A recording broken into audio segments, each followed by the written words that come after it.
Hello friends. तो इस video में हम लोग कवर करने वाले तीन टॉपिक, एक तो टीक्यूएम, टीपीएम और काइजन कॉस्टिंग।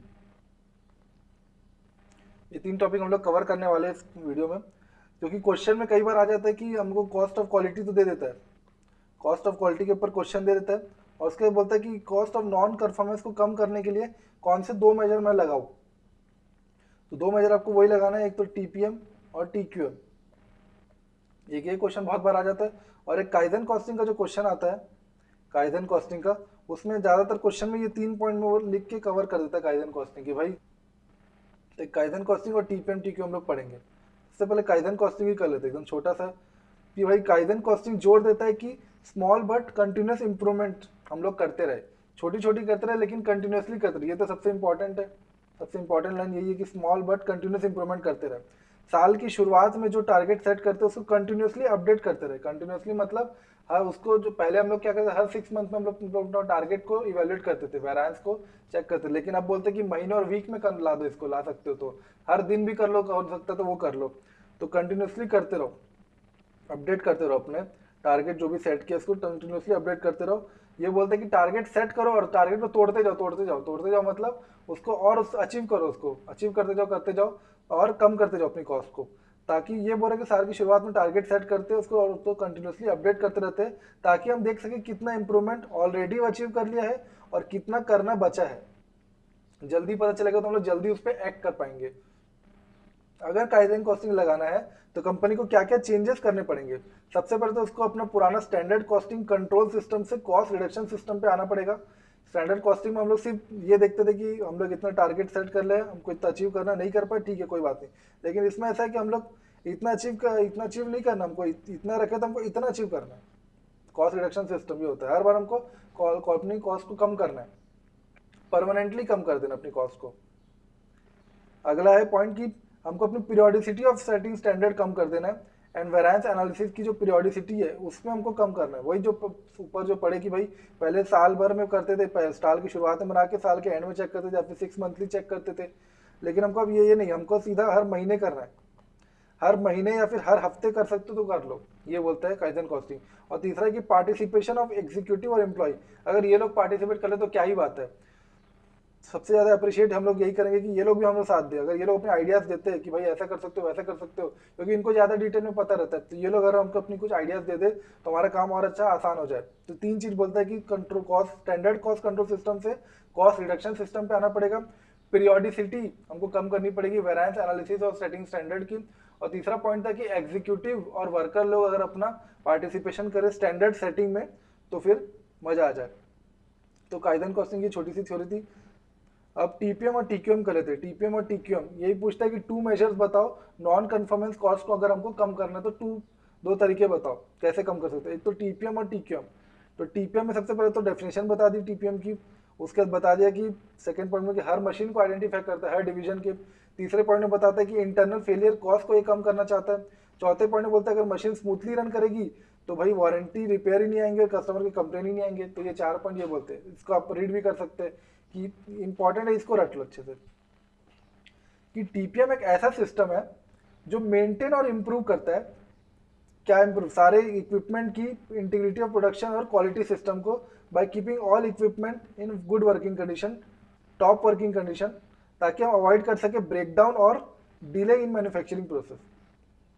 तो पहले इतना पार्ट को अगर हम याद करें तो टीपीएम एक ऐसा सिस्टम है जो मेंटेन और इम्प्रूव करता है, इम्प्रूव भी करता है और मेंटेन करता है, दो चीज करता है। क्या चीज किसको, एक तो इंटीग्रिटी ऑफ प्रोडक्ट और क्वालिटी, क्वालिटी सिस्टम को हमारे अच्छा कर देता है। इंटीग्रिटी और क्वालिटी को मेंटेन और इम्प्रूव करता है। वो कैसे करेगा, by keeping all equipment in top working condition, ताकि दो चीज अवॉइड कर सके, एक तो ब्रेकडाउन, एक ब्रेकडाउन आपका हो सके और डिले इन मैन्युफैक्चरिंग प्रोसेस भी आपका कम हो जाए। तो टीपीएम का क्या हो गया, टीपीएम एक सिस्टम है जो मेंटेन और इम्प्रूव करता है। क्या मेंटेन और इम्प्रूव करता है, आपके प्रोडक्ट को और आपके क्वालिटी सिस्टम को, इंटीग्रिटी ऑफ प्रोडक्ट और क्वालिटी सिस्टम को ये इम्प्रूव और मेंटेन करता है TPM, by keeping all equipment in top working condition, ताकि हम अवॉइड कर सके ब्रेकडाउन और डिले इन मैन्युफैक्चरिंग प्रोसेस। तो ये टीपीएम का डेफिनेशन आप रट लो कि इतना सा पता रट लिया, फिर ये करेंगे तो हम लोग की दो चीज़ बच जाएगी, मेंटेन और इम्प्रूव करता है इंटीग्रिटी ऑफ प्रोडक्ट और क्वालिटी सिस्टम को, इंटीग्रिटी ऑफ प्रोडक्ट और क्वालिटी सिस्टम को, ताकि ब्रेकडाउन और मैन्युफैक्चरिंग प्रोसेस में अवॉइड कर सके हम लोग ये चीज़। तो ये डेफिनेशन इसकी स्टार्टिंग में टीपीएम क्या होता है। दूसरे में हर मशीन, हर डिवीजन में कितनी मशीन है सबको आइडेंटिफाई करता है और फिर उन मशीन का मेंटेनेंस प्रोग्राम बनाता है। उस मशीन की एंटायर लाइफ पहले पता कर लेगा, एंटायर लाइफ के ऊपर फिर वो प्लानिंग और उसको एग्जीक्यूट करेगा एक मेंटेनेंस प्रोग्राम बना के। हर मशीन की एंटायर लाइफ पता कर लेगा और उसकी प्लानिंग और एग्जीक्यूशन बनाएगा, एक मेंटेनेंस प्रोग्राम बनाएगा। मेंटेनेंस में यही करता है, प्लानिंग और एग्जीक्यूशन। तो हर मशीन को आइडेंटिफाई, पहले में अपन ने डेफिनेशन पढ़ ली, दूसरे में हर मशीन को आइडेंटिफाई करता है, एवरी मशीन आइडेंटिफाई करता है और उसका एक मेंटेनेंस प्रोग्राम बनाता है। तीसरे में वो इंटरनल फेलियर कॉस्ट को कम कर देता है, कैसे? By keeping all equipment in good working condition, ताकि कोई डाउन टाइम और मशीन ब्रेकडाउन ना हो। यह इंश्योर करता है कि सारी मशीन स्मूथली रन करे।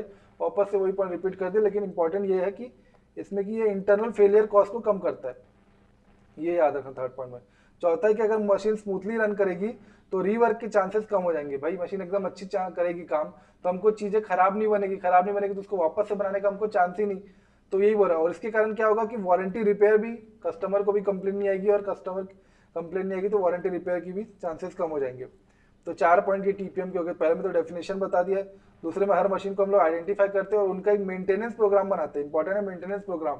तीसरा पॉइंट है कि हम लोग इंटरनल फेलियर कॉस्ट को कम कर देते हैं, और चौथा है कि मशीन स्मूथली रन करेगी तो रिवर्क के चांसेस नहीं। 4 पॉइंट, डेफिनेशन हर मशीन को आइडेंटिफाई करता है, तीसरा इंटरनल फेलियर कॉस्ट कम कर देता है, और चौथा मशीन स्मूथली काम करेगी तो रिवर्क नहीं आने पड़ेगा। और अब टीक्यूएम के 5 पॉइंट है। पहला पॉइंट तो ये कि ऑर्गेनाइजेशन की आउटपुट की क्वालिटी को अच्छा करना चाहता है टीक्यूएम। दूसरा पॉइंट था कि इसका ऑब्जेक्टिव, पहला पॉइंट इसका एम क्या है, दूसरा इसका ऑब्जेक्टिव क्या है।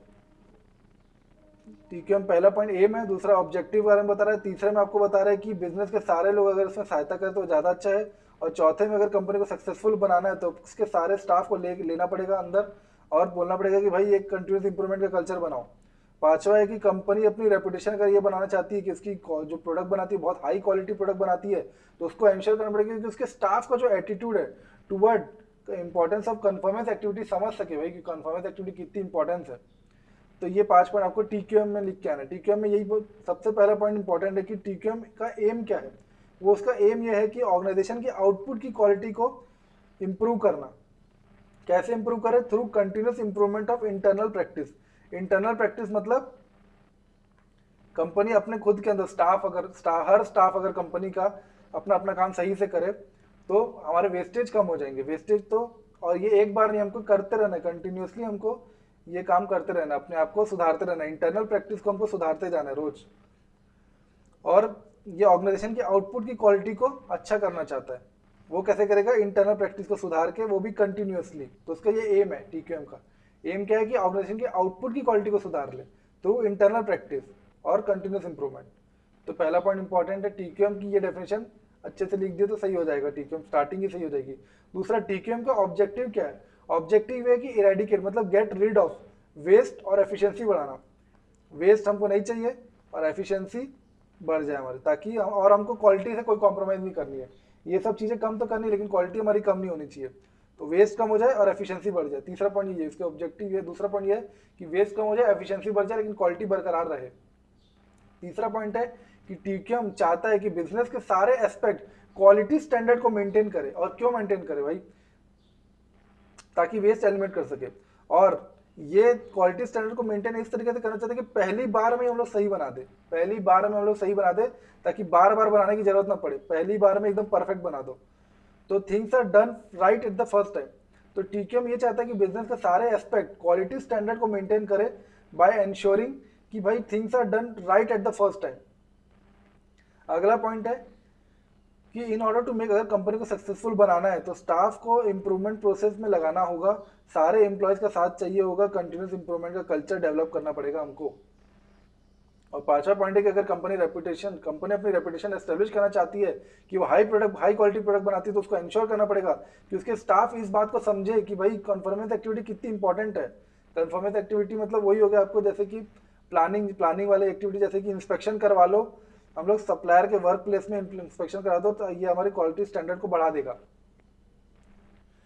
तो ये 5 पॉइंट आपको TQM का लिख के आना। पहले तो TQM का एम क्या है कि क्वालिटी की, आउटपुट की क्वालिटी को ये बहुत अच्छा करा देता है, उसके लिए ये इंटरनल प्रैक्टिस करते रहेगा, कंटिन्यूस करते रहेगा। इसका ऑब्जेक्टिव ये है कि वेस्ट को कम करे और एफिशिएंसी को बढ़ाए, लेकिन क्वालिटी सेम रखे। तो पहले 2 पॉइंट क्या थे कि भाई आउटपुट की क्वालिटी अच्छी रखे, दूसरा था वेस्ट कम एफिशिएंसी ज़्यादा, तीसरा पॉइंट था ये बिजनेस के सारे एस्पेक्ट चाहता है कि क्वालिटी स्टैंडर्ड मेंटेन करे। तो पहले 3 पॉइंट क्या थे कि आउटपुट को क्वालिटी बढ़ाओ, एफिशिएंसी को बढ़ाओ और वेस्टेज को कम करो। और तीसरा पॉइंट था कि बिजनेस के सारे एस्पेक्ट क्वालिटी स्टैंडर्ड को फॉलो करे। क्यों करे? क्योंकि वेस्ट को एलिमिनेट करना चाहते हैं और ये चाहता है कि एक बार में, पहली बार में ही सब सही बन जाए हमारा। Do the things right in first time. उसके बाद पहले 3 पॉइंट हो गए। चौथा पॉइंट था कि कंपनी को अगर सक्सेसफुल बनाना है तो सारे स्टाफ को इंप्रूवमेंट प्रोसेस में लगाना पड़ेगा और एक कल्चर डेवलप करना पड़ेगा कंटिन्यूस इंप्रूवमेंट का। और पांचवा पॉइंट था कि कंपनी को अपनी रेपुटेशन एस्टेब्लिश करना चाहती है हाई क्वालिटी प्रोडक्ट, तो उसको अपने स्टाफ को समझाना पड़ेगा कि ये कितना इंपॉर्टेंट है, कॉन्फ्रेंस एक्टिविटी कितनी इंपॉर्टेंट है। तो पहले तीन पॉइंट तो क्या थे कि हमारे आउटपुट को ये वो करना चाहता है, एम करते हैं कि आउटपुट अच्छा हो जाए, आउटपुट की क्वालिटी जोरदार रहे। दूसरा इसका ऑब्जेक्टिव ये रहता है कि वेस्ट को कम करे और एफिशिएंसी बढ़ा दे। और तीसरा है कि बिजनेस के सारे एस्पेक्ट क्वालिटी स्टैंडर्ड मेंटेन करे। और चौथा पॉइंट है कि कंपनी सक्सेसफुल बनाए तो स्टाफ की इंप्रूवमेंट में लगाना पड़ेगा, एम्प्लॉय का साथ चाहिए रहेगा, एक कल्चर डेवलप करना पड़ेगा। और पांचवा कि अगर अपना क्वालिटी को आप चाहते हो कि लोग समझे कि आपकी क्वालिटी बहुत जोरदार है, तो आपको अपने एम्प्लॉय को समझाना पड़ेगा कि भाई नॉन कन्फर्मेंस एक्टिविटी कम करें तो कन्फ्रेंस एक्टिविटी कितनी इंपॉर्टेंट है। तो ये 5 पॉइंट रट लेना है। TQM TPM हो गया और काइजन कॉस्टिंग पहले ही हो गया। तो होप से आपको ये वीडियो हेल्पफुल लगी होगी, आप ये पॉइंट याद कर पाए होंगे। Thank you.